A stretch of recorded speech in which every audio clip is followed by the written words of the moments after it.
Hey lovies, welcome to my channel, Crafted with May. I'm May. Welcome to my audience subbies. I'm so glad to have you all here with me today. As a thumbnail show, we're going to be doing some Easter DIYs.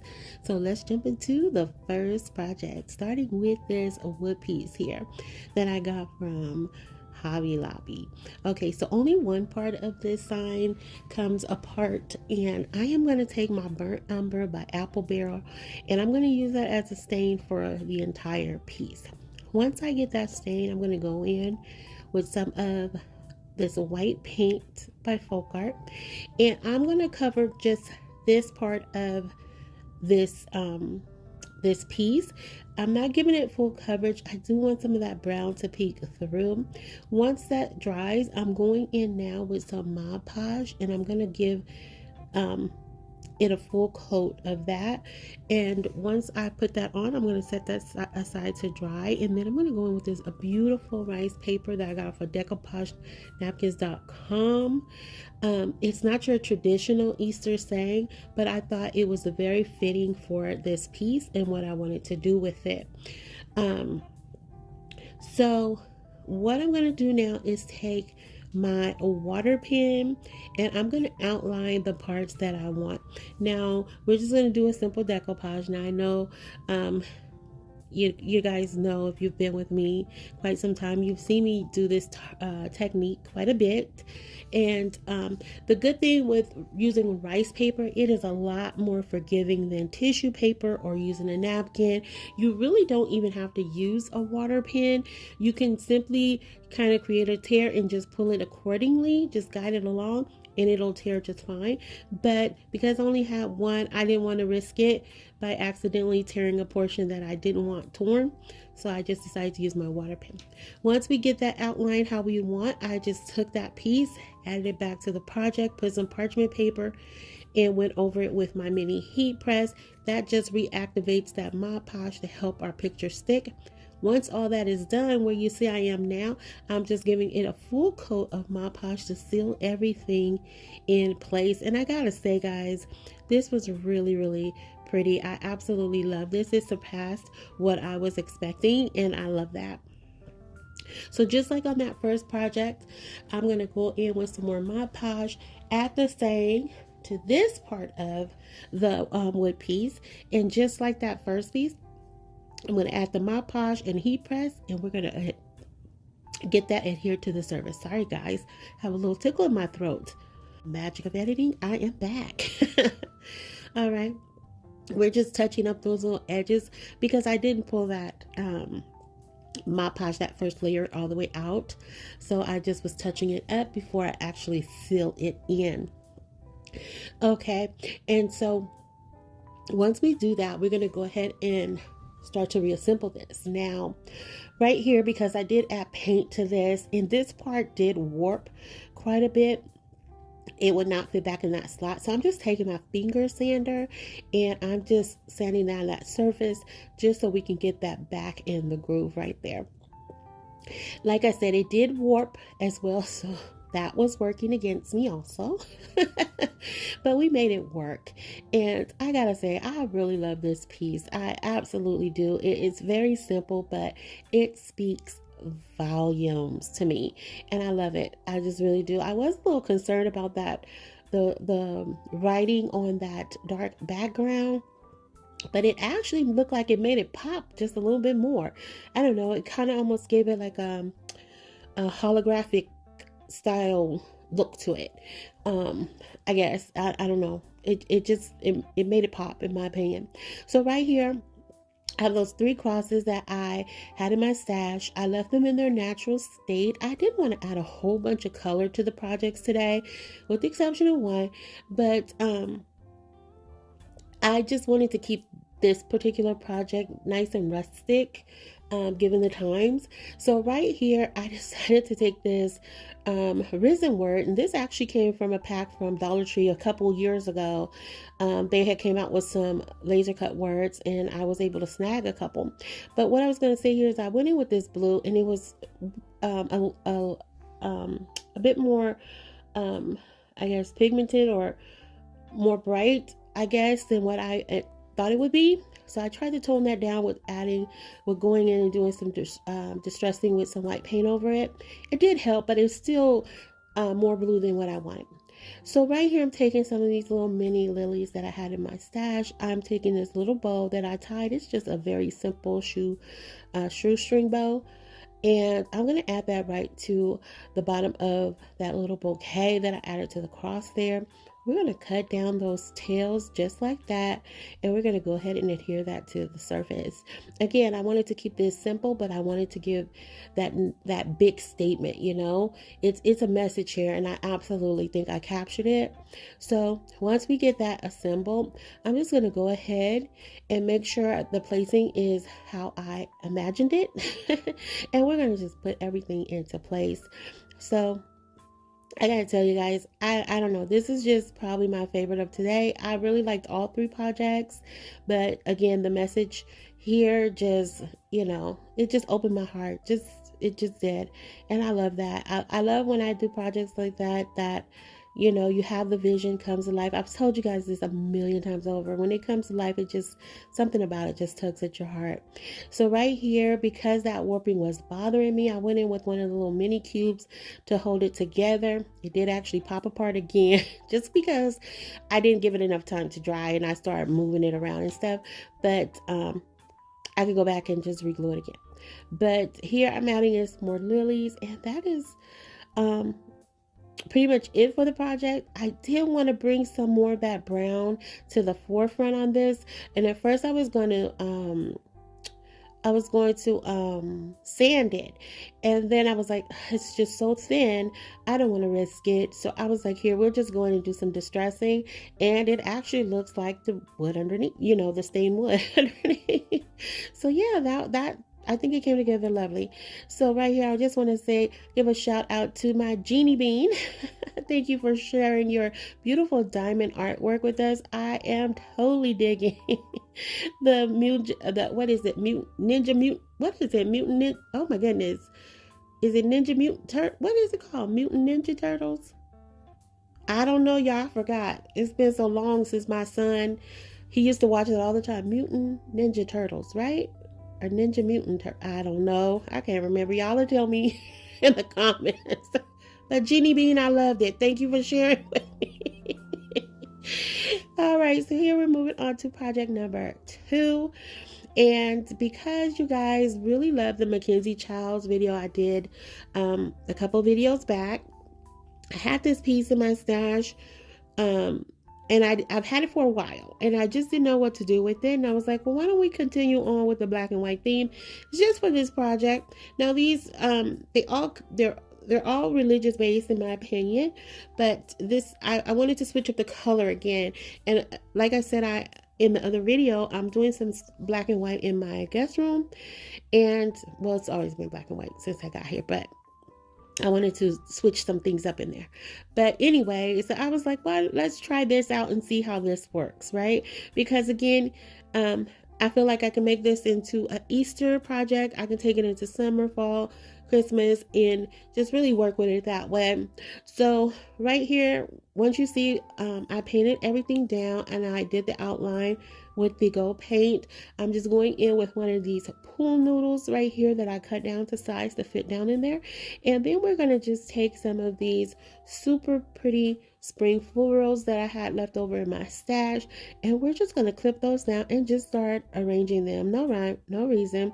But like I mentioned in that other video, what I do like about Mackenzie Childs is that when they add those little soft colors or pops of color to the black and white, it's something about it that I really like. And I know some of you guys say you don't get the whole Mackenzie Childs vibe.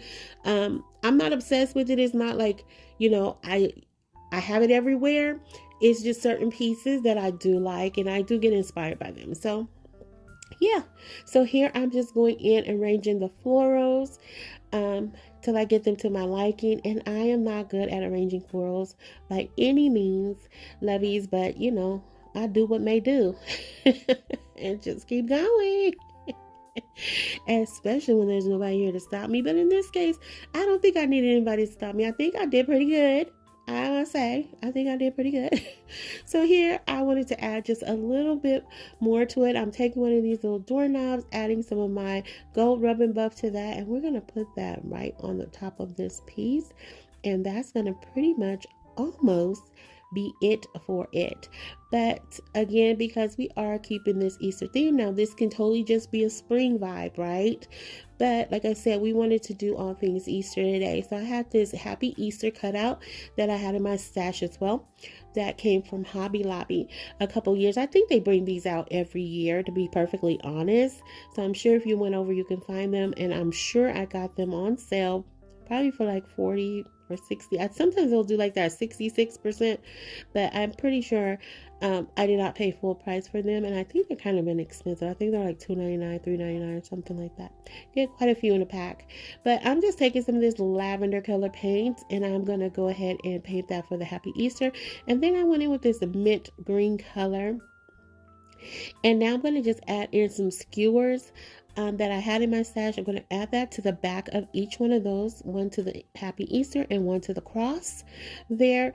And then we're going to just stick those in the florals. And I think this is such a beautiful piece to display on a side table or entry table. You know, I kind of wish low-key that I had an entry table, but where my front door is, I'm going to say when you come onto the landing, the way you come into the house, you either go up or downstairs. So it's a good size space, but not big enough to have like a true entryway table. You know, I could totally see it getting in the way, but I think this would be so lovely sitting on an entryway table. I think it would be so cute. I really do. But we're going to find somewhere to put it in that guest room. And so I'm just going ahead and getting that stuck down in there. Sorry, I was out of frame a little bit there, I think. And we're just going to glue that across to the back of the Happy Easter part. And guys, I gotta tell you, this came out so pretty. All right, so everything will be shown at the end of the video on the final reveal, Lovey. So stick around for that, because that's just how I like to show everything. That's just how we roll on this channel. All right, so here we are with our final project of the day, which is Terracotta Teacup number 77, I think. I think it's 77. I didn't go back to the last video and check. I think it's 77. But anyway, on this channel, we have been doing a series where we take a terracotta pot, we add a handle to it, turn it into a terracotta teacup with a theme, and we are now on number 77. We are on the road to 100. I'm so excited about that. Looks like we're going to get there probably the next couple months or so. So to continue on with the Happy Easter theme and acknowledging the season for what it truly is, I wanted to, of course, do a terracotta teacup theme, Easter theme. So this is a He is Risen theme, but it's still Easter. All right, so I painted everything in that burnt umber color.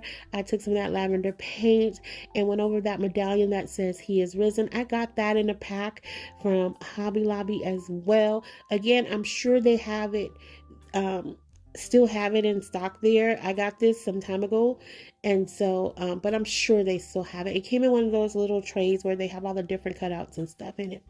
So here, once I got everything painted, you can see I'm just going in with some of that Aliens tacky glue and a little bit of hot glue, and we're just gonna add that little pot to our surface there, or our base. And then we're gonna go in with another piece of this pool noodle. And what I'm doing there off camera, I was just kind of shaving it down so it kind of forms to the terracotta pot at this point. And I'm just pressing it out, trying not to put too much pressure because I didn't want to crack it. But I wanted it to be snug in there. I wasn't going to add any glue. So I just wanted to make sure it was nice and secure in place. So then what you see I'm doing right here is just taking some of the Spanish moss, and I'm just kind of sticking it midway down, trying to be very careful as to not push it all the way down in there because I didn't want to have to scoop it all the way out. So then right here, I'm going to take 3 more crosses that I had in my stash. And what I'm going to do here is I am going to clip off the bottom parts of them to make them narrow, kind of like a spike shape, if you will. right? So I'm just clipping off the sides of each one of those. And then once I get them clipped down, I'm just going to go ahead and sand them down to sharpen them out. And once we get that going, I just took my scissors and punctured a hole down in that pool noodle. And now I'm going to just arrange the 3 crosses in there accordingly. So again, right here, I didn't add any hot glue, and the reason being is, for one, I didn't turn the temperature down on my hot glue gun, and for two, once they went in, they were pretty snug, and I felt confident that they would stay in place. So yeah, so once we got those in place, I'm just going to go in now and finish gluing on that Spanish moss. Now, I wasn't too concerned about it melting the pool noodle at this point, because I knew as long as I moved quick enough, I could get that Spanish moss in place, and it would kind of, you know, slow down the melting process, if you will. So I wasn't overly concerned at this point. I just didn't want to add it in with the cross and make them uneven. I hope that makes sense. But that was my reasoning behind it. If it was the right thing to do, I don't know, but I did it because I'm May, and that's what I do. All right, so right here, we are going in. We went ahead and added our handle to now turn our terracotta pot into a terracotta teacup. And we're going to go ahead and add in this He Is Risen medallion right in front of our little teacup. And we're just going to use some hot glue here. Now, if you were to recreate this, you could totally add in some aliens or some stronger adhesive to keep that in place. So next, I'm just taking some little buds from this lavender pick. I don't know that this is not lavender, but it's lavender color. I don't know the name of these little flowers, but they are lavender color. And so I'm just adding them into that Spanish moss, not overcrowding it, but just to give it just a slight hint of color, just to match that medallion that we put in the front. And I gotta tell you guys, this was just as beautiful as the first project, in my humble opinion. To be perfectly honest, I loved them all. I loved all the projects today. I really did. And I don't know. I know I said number 1 is my favorite. This is my favorite. They're all my favorites, okay? They're equally my favorites today. It's a 3-way favorite. So here I have some more lavender color picks. Again, these are not lavender picks, they're just lavender colors, and I don't know the name of them, so I don't know. It's a random lavender pick, but we're just going to start adding more of that around where that medallion is. And again, this is just to give it some color, just to add a little something to it without it being too overwhelming. Okay, I didn't want it to be too bright, and I didn't want it to take over the piece. I didn't want it to take away from the message, right? Okay, so that's what we're doing right here. And it's already looking adorable. I just felt like it needed one more little piece, one little sprig right at the bottom there. I didn't want to create like a wreath around it, but I just wanted to have some just kind of popping out a little bit. And you guys will see it in the final reveal, because that's coming up right now, and I gotta say, I love it. All right, lovies, and here we are in the final reveal. And if you are still here riding with me, thank you so much. I appreciate it from the bottom of my heart. And if you haven't already done so, lovies, please consider subscribing, liking, sharing, and commenting, because you guys know how I feel about those comments. I love to chat with you guys after each and every video, so please keep those comments coming. I also want to hear from you, lovies, and know if you had a favorite of today. I wanted to kind of switch it up, if you are more into that simplistic rustic charm, or if you wanted something with just a little pop of color to it. I want to know, did I meet your expectations? Did you have something that you absolutely loved today? Because I did. I absolutely 100% did. If nobody else did, I did. I felt good walking away from my crafting table. So I want to hear from you guys, and let me know, a million times over if you had a favorite of today. And if you would like to support my channel, you can do that by buying me a coffee at buymeacoffee.com/craftaway with May. Also, don't forget to hype that video once you like that video. And until the next video, lovies, be safe, be kind, hugs and kisses, XOXO, bye.